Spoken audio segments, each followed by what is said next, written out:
The Bryggen harbour area is the historical heart of Bergen, and it has been designated a World Heritage Site since 1979.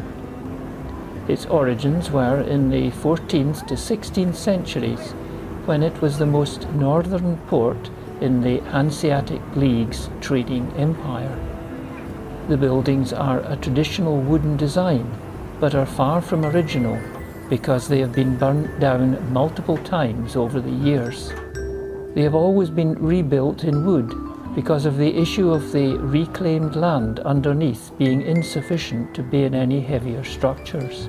Current heritage and development rules require that the buildings are replaced like for like, which is what was going on behind the multiple false frontages when I was there. A model of the area shows how far the buildings stretch back from their frontages.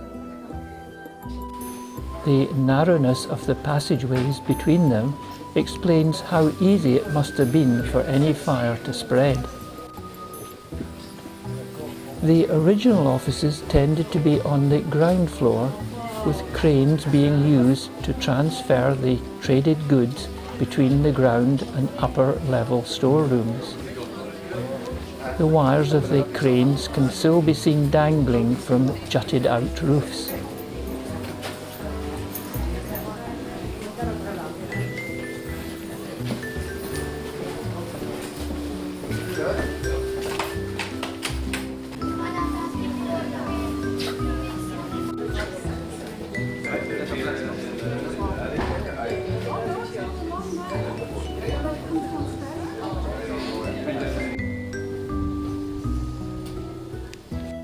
There were indications of some buildings subsiding, and it was possible to peep in at some points to glimpse the ongoing renovations. At the rear there were some stone buildings built on higher, more solid ground.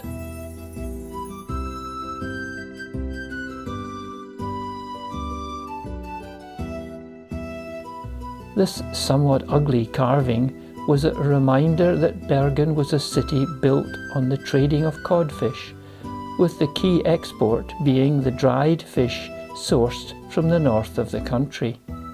The merchants had long since gone, but many of their offices and storerooms had been repurposed as cafes, art galleries and gift shops. The mythical trolls were very well represented as being an important part of Norway's cultural heritage. If the trolls were a bit spooky, the perfect antidote was in the next room, with cheery Father Christmases, and in the next again some very cuddly reindeer.